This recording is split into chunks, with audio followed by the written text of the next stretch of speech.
Kabanata 11, Curious. Do you really think that having me here was the solution? If anything, being here in Casaliana just made it worse for me. Padabog akong umalis sa opisina ni Mama. Sawang-sawa na ako. Isang araw pa lang na wala si Nikolay, bumalik agad ang lahat sa akin. I am reminded of how trapped I am here in this place. Hindi tuloy tumigil ang away namin ni Mama. Even on their last day in Casaliana, we had a rough argument. Hindi ko siya makumbinsi na ibalik na ako sa Maynila. Alam ko na naman iyon pero sumubok pa rin ako. Nagbabaka sakali na magbago na ang isip niya ngayon. But then I was right. She never changed her mind. If anything, it made her worse. Para niya akong pinaparusahan sa pagtanggi kay Vince Hidalgo. Kaya lalo niyang hindi ako pinagbibigyan na bumalik ng Maynila. I couldn't help my tears as I take the call of Nikolay. It should be awkward given that we just met and became friends that month. But I don't feel it that way. Magaan talaga ang loob ko sa kanya. Are you going to consider my offer now? He asked devilishly. Pinunasan ko ang luha ko at umirap habang nanatili sa tawag. Ikanuwento ko sa kanya ang pagtatalo namin ni Mama. Kaya heto na naman siya at binabalik ang offer niya. Hindi na ako sumagot. I am utterly annoyed with my situation that I'm starting to actually consider his offer. You know, we can hit it off eventually for sure. He offered. I sighed. Wala ka lang mahanap na mapapangasawa. Matanda ka na. I'm still young and I have lot of potential to find a man of my dreams. What? Ouch! He chuckled. Sa gitna ng mga luha, napangiti ako sa reaksyon nila. I'm just trying to offer you a solution. Huwag mo naman akong tawaging matanda. He reminded me of Marcus. He also offered me to be his girlfriend para makawala rito. Marcus? Puno ng pagtataka ang tono ni Nikolay. When I think of it, sa kanilang tatlo, si Marcus lang ang medyo maayos ang tungo sa akin, at least that day. He was also very keen on reconnecting with me after what happened. Balik ng balik sa bahay at hotel para makausap ako dahil hindi sumasagot sa mga tawag. Pinili ko lang talaga na huwag siyang kitain dahil masama pa ang loob ko. Hanggang ngayon, masama pa ang loob ko. Kung may paraan lang para makailag sa unang araw ng eskwela, gagawin ko na. But even if I pretend I'm sick, I won't magically stop going to school here in Casaliana. I sighed again. You know, yung kasama ko noong nagkita tayo sa hotel? The annoying boy, madam. Nagulat ako sa description niya. He's actually fine. He tried to hit on you? Halata ang alarma sa tono ni Nikolay. No, he offered me to be his girlfriend, iyon lang. So, he tried to hit on you. Nanligaw siya? Medyo kalmado pero halatang seryoso niyang tanong. Hindi, at hindi ko rin naman siya gusto. He paused for a while. That's good. I paused too. Why? He seems annoying, not good for you. Kumunot ang noo ko. Totoo namang may kakulitan nga si Marcos minsan pero hindi naman yata ganoon kalala na kahit si Nikolay na hindi pa naman talaga nakakakilala, nagsasabi na ng ganoon. Well, maybe it's his first impression of him and Nikolay a calm and composed person. So maybe that's why he hated the vibe. I don't like him that way, Nikolay. Nagkulong ako sa kwarto. Wala naman talagang ginagawa. Umalis na ang parents ko para sa trabaho ni Papa at syempre kasama si Mama at naiwan na naman kami. I sighed as I think about it. If only I was a daredevil, naglayas na ako habang wala si Mama. Kayang-kaya kong takasan ang mga bodyguards. Nakaya kong pumunta sa mga merkadehas noon nang wala nakakaalam sa mga kasambahay. But then I am too scared to really make it happen. Mapapahiya ko si Mama at Papa kung nalaman ng mga kakilala namin na naglayas ako. At gusto kong isipin na hindi naman siguro ganoon kalala ang mangyayari kung tumuloy nga ako sa pag-aaral dito. Besides, like what I said, they are beneath me. So why should I be too embarrassed about what happened? Oo, nagkamali ako, so what can they do?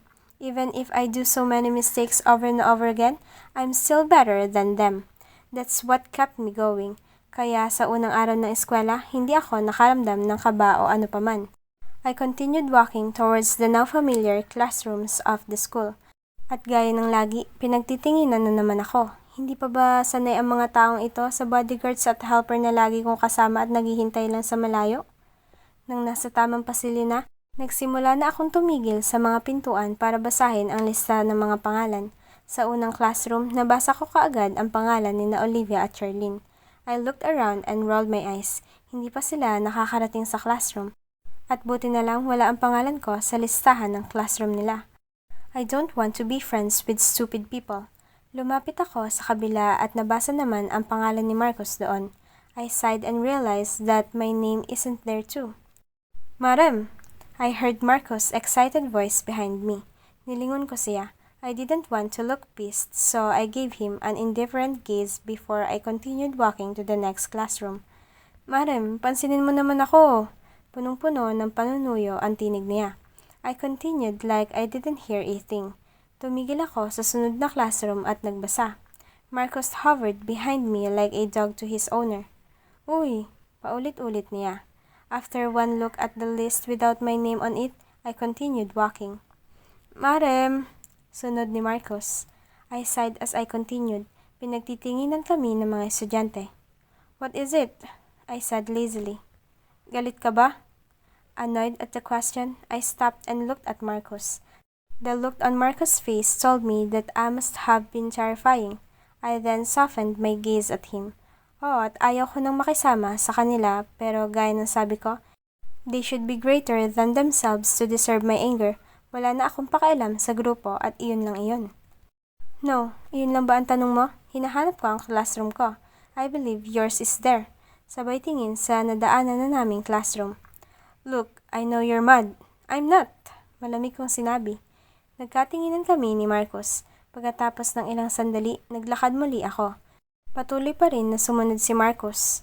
Look, I really think you deserve to get mad. Hindi maganda ang ginawa ni Charlene at Olivia sa'yo, especially in front of Achilles. Wala ulit ang pangalan ko sa sunod na classroom. Okay lang, mas maganda nga na mas malayo ako kina Charlene, Olivia at Marcos. But then, I think I could give Marcos the benefit of the doubt.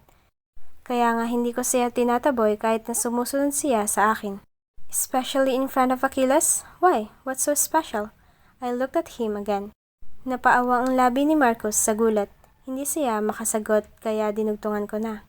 Wala naman akong pakialam kay Achilles. Hindi siya special. I just mean that... He paused. Alam mo na, inakala mo na may gusto siya sa'yo pero sa harapan niya tinanong. Are you saying that it's unfortunate on my end kasi napahiya ako sa taong akala ko may gusto sa akin? I pointed out. Marcos swallowed hard. Alam ko agad na iyon nga ang ibig niya sabihin. So, what if I was wrong? I don't really care. I don't care about your opinion. I don't care about Achilles' opinion. Kalmado kong sinabi bago nagpatuloy sa paglalakad. Tumigil ulit ako sa sumunod na classroom. Marcos is still hovering around.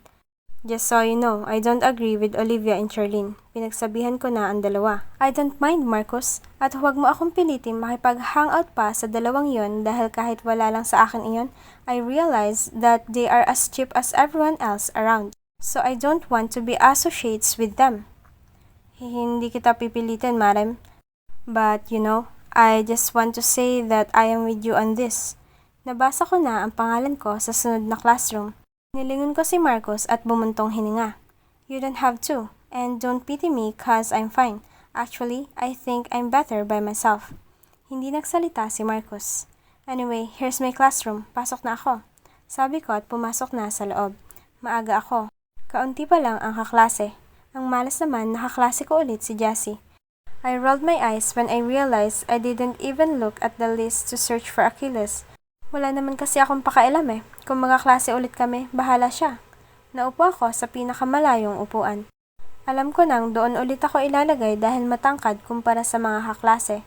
Marcos hovered outside my classroom, looking at me and trying to make faces to make me smile. After a while, dumami na ang mga estudyante tulad ng isang normal na araw. Marcos was drowned out by the students arriving. Inabala ko na lang din ang sarili ko sa notebook. I'll take note once homeroom starts.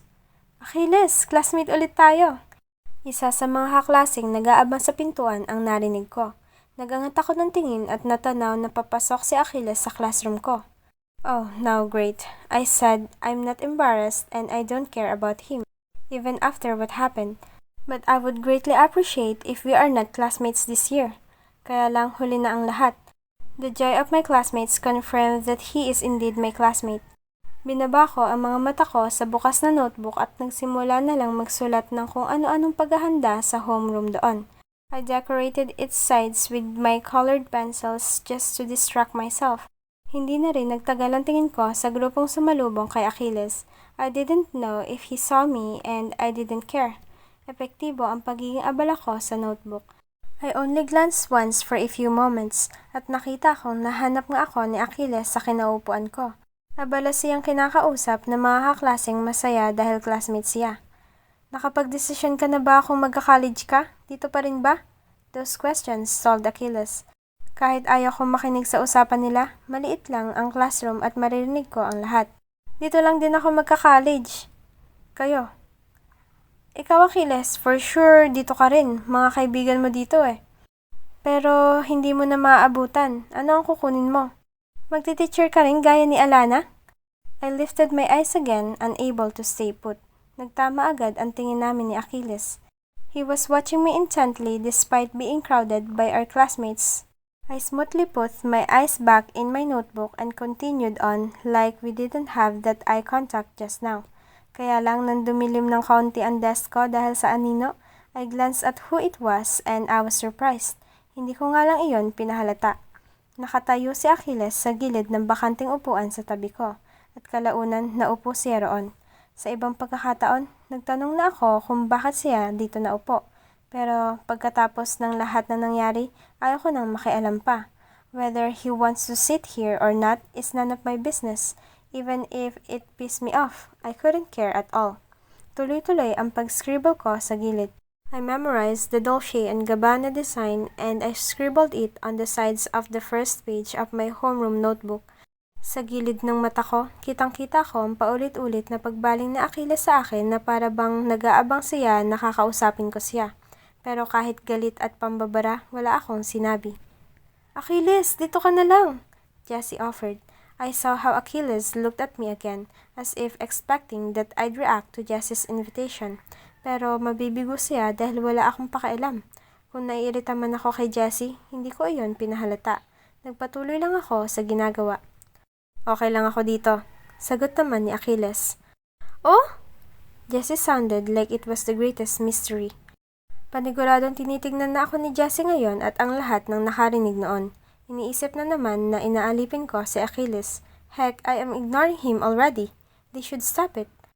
Pero wala pa sana akong katabi at mas malapit dito, pilit ni Jessie. Achilles chuckled lightly. Dito na ako. Pagdating ng teacher, dito pa rin naman ako pauupuin dahil matangkad. Kita ko ulit ang pagsulyap na Achilles sa akin na para bang naghihintay ulit ng reaksyon. I didn't give him any. Marami pang kaklase ang kumausap sa kanya samantalang nanatili ako sa ginagawa. It was almost time for the homeroom when he couldn't take it. He watched me like a hawk even when our classmates hovered around him to strike a meaningful conversation. Okay lang ba kung dito ulit ako? He asked. Natigil ako sa pagsusulat. Alam kong naiinip na siya na hindi kami nag-uusap pero hindi ko inasahan na siya na mismo ang kakausap sa akin. I glanced at him and nodded. Binalik ko agad ang mga mata sa ginagawa na parang walang nangyari. Nakatingin pa rin siya sa akin. Talaga? Natigilan ako. He was straightforward with that question so it must be serious. Pero kahit paano, nahimigan ko ang kaunting mapaglarong tono. Nilingon ko siya at nagtaas siya ng isang kilay. Walang problema. Mas malinaw kong sinabi. Besides, our homeroom teacher decides where we sit in the end, so we're not really sure if you'll remain seated here. He looked at me like he was reading my mind, kaya agad kong binagsak ang tingin sa ginagawa at hindi na siya pinansin. Pero kung he trailed off, slightly annoyed, I stopped shading the lemons that I've drawn on the sides of my notebook. Nilingon ko siya, mariin ang tingin. He watched me intently and his lips curved a bit when he noticed my expression. Multo ng ngiti pero baka guni-guni ko lang dahil nawala rin naman agad iyon. Kung dito pa rin ako paupuin ng teacher natin, okay lang? Bakit hindi okay? At isa pa, hindi rin sigurado kung dito ako uupo kaya walang problema. Sinabi ko ang huling dalawang salita ng mas mariin. Hindi ko alam bakit ako tinatanong ni Achilles ng ganito. Nagpatuloy ako sa ginagawa. Nice design, puna niya. I stopped and this time I couldn't help but glare at him. He looked playfully scared for a moment but he flashed a smile which he immediately kept hidden. Is he playing with me? Sorry. Pilit siyang nagseryoso. Galit ka ba? Napakurap-kurap ako. I said they don't deserve anger. what I have is indifference, but his playfulness made it hard not to get pissed. Ba't naman ako magagalit? At binalik ko ulit ang tingin sa ginagawa. Hindi siya nakasagot. Natili siyang nakatingin sa akin hanggang sa dumating ang teacher. The first agenda our homeroom teacher did was to assign our seats. At gaya ng alam ko, nasa pinakahuling upuan nga ako dahil sa tangkad. We also had another male classmate who was taller. Siya ang unang inassign ng teacher namin bago ako binigyan ng upuan. Si Achilles ang huling tinawag. Napabalik ng tingin ang teacher sa mga natitirang upuan. It was a chair beside mine and another chair beside the taller male classmate on the other column. May dalawang upuan na natitira, Mr. Riego. Ikaw na ang pumili kung saan mo gusto. Sabi ng teacher bago bumaba ang tingin sa mas importanteng isusulat sa blackboard. Achilles looked at the two chair. Bago pa ako makapanalangin na sana iyong katabi ng lalaki ang piliin niya, naglakad na siya pabalik sa akin. Jessie and some of the other classmates' mouth dropped open. Achilles, even when given a chance to escape my sight, still returned like a moth attracted to the fire even if it would kill him. I cleared my throat. Irita na ako kanina pa pero mas lalo lang akong nairita ngayon. Marami ang dahilan pero may kakaiba rin akong nararamdaman. Irita ako dahil magmimistulang ang inaalipin ko siya sa ginagawa niya. All these people think that he hates me because of the past. He was fired from the Mercadejas mansion. Kaya ano pa nga ba ang rason bakit siya bumalik sa tabi ko? The other feeling that I can't deal with right now is an unexplainable overwhelming feeling because he came back, even when I didn't ask him. Irita ako sa sarili ko dahil hindi ko gustong maramdaman ang huling naisip. Why am I even overwhelmed that he chose to come back when I don't care at all? Binuntong hininga ko na lang ang mga gustong sabihin dahil ayaw kong makipag-usap sa kanya. Gaya ng sinabi ko, indifference, not anger. That's all I should offer. Galit ka? He asked when he noticed my unintentional loud sigh. Nagsimula na magsulat ang teacher sa blackboard kaya ganoon din ako sa notebook ko. Hindi ko na sinulyapan si Achilles kahit nakatingin pa rin siya sa akin hanggang ngayon. Nope, I answered. He started taking notes as well but is occasionally glancing at me. Kung ayaw mo, pwede naman akong... I said, I don't mind, Achilles. I snapped. Agad ko nga lang binawi ang kaunting iritasyon na nagpahalata. You're insisting that I'm angry. I'm not. Nakataas ang isang kilay niya. He licked his lips as he watched me almost losing my cool to that. Walang problema. Mas kalmado kong sinabi. Tumango siya at siguro nagdesisyon nang huwag na akong kulitin. Hindi na nga niya ako kinulit pero panay pa rin ang sulyap niya sa akin. If I move a bit, all his attention immediately goes back to me. Ayaw ko ngang pansinin niya ako. Unti-unti kong niligpit ang mga gamit ko para sa break. Abala ako sa pag-iisip kung paano ako sa break ngayon dahil hindi na ako pwedeng sumama kayo na Marcos. I don't like them anymore so I should probably just find a cozy place to hang out. Iyong malayo sa mga tao kaya malamang hindi sa cafeteria. I sighed and started walking away. Luckily, our class was the first one to take a break. Kaya wala pa sina Marcos, Olivia at Charlene nang bumili ako sa cafeteria. The bodyguards then didn't even follow me out of the cafeteria sa sobrang sanay nila na doon ako kumakain. It was good though. I want a peaceful day even just for this part. Naupo ako sa isang bench sa likod lang na naglalakihang mahogany trees sa pathway patungong cafeteria. Hindi madaling mahanap iyon dahil nasa likod at kaunti lang ang nauupo sa ganitong oras dahil ang mga katabing upuan ay nasisinagan pa ng araw. I quietly opened my orange juice box and took a sip on it. I watched the longer than usual grass of the field dance with the wind. The small diamond fence that separated the basic education department to the college department didn't look sturdy enough. For sure, students would pass through that when they're bored. Hindi naman siguro ako hayaan ni Mama na dito na rin magkolehiyo. Nagmumuni-muni ako nang biglang may naupo sa tabi ko. I was shocked when I saw who it was and even pissed at myself when I felt overwhelmed again. Bakit nandito si Achilles? Hindi niya ugali ang sundan ako. Oo, at noong nagdaang taon ay medyo naging malapit kami pero hindi niya kailanman sinadya ang kahit anong tagpo. What the heck is he doing here? That question must have been so obvious in my expression because even if I didn't say it out loud, he answered it. Sinundan kita dahil gusto kong makausap ka. For what? I said, still shocked at the event. Mag-isa ka lang? Nasaan ang mga kaibigan mo? That's what you want to talk about? I asked in an annoyed tone. Hindi siya sumagot. I'm guessing the answer is no. I want to answer him but I didn't want to prolong the conversation so I didn't. Galit ka ba? I glared at him. Inulit niya pa ang tanong niya kanina. Hindi ba nasagot ko na yan? Hindi nga, di ba? I snapped. His lips twisted as he watched me struggle to maintain my calm expression. Mukhang galit ka, he pointed out. I was about to aggressively answer to prove that I was not angry, but it will only make it worse, so I paused and breathed. Ba't naman ako magagalit sa'yo? Sinubukan kong kumalma pati sa tono. Naninimbang ang titig niya sa akin. It was so hard to look at him, but I powered through just to prove a point. He licked his lips and slightly cocked his head. Pwede ko bang makita ang love letter? Wala lang naman iyon pero hindi ko alam bakit kabado ako. And honestly, I also don't know why I bring that damn letter along on my planner inside my bag. Tatanggihan ko na sana pero wala akong mahanap na dahilan para tanggihan siya. Ipinagkibit-balikat ko na lang iyon at nagsimulang buksan ang bag para kunin ang letter.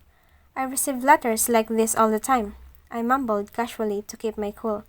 Tinatapon ko lang kasi wala namang you receive love letters all the time. Putol niya sa akin. Kumunot ang noo ko bago tuluyang binunot ang love letter sa planner. Oo, sa locker, kaya hindi na bago to.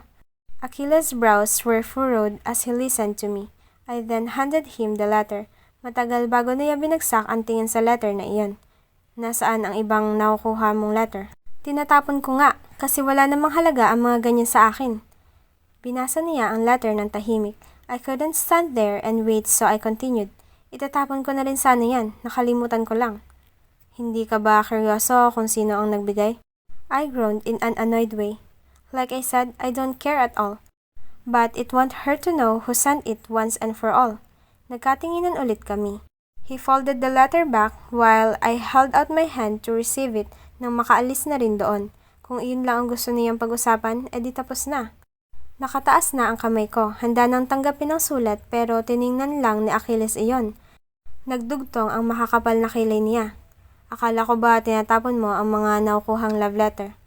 Iritado na ang dami niyang tanong, sinagot ko pa rin. Oo, tinatapon ko nga. Now, hand me that letter. Binaba niya ang kamay na nakahawak noong sulat at nagawa pang ilagay iyon sa bulsa. What are you doing? Hand me the letter. He still didn't move. If anything, he looked a bit playful and ruthless at the same time. That isn't yours. Give it to me. Akala ko ba itatapon mo ang mga love letter? Itatapon ko nga.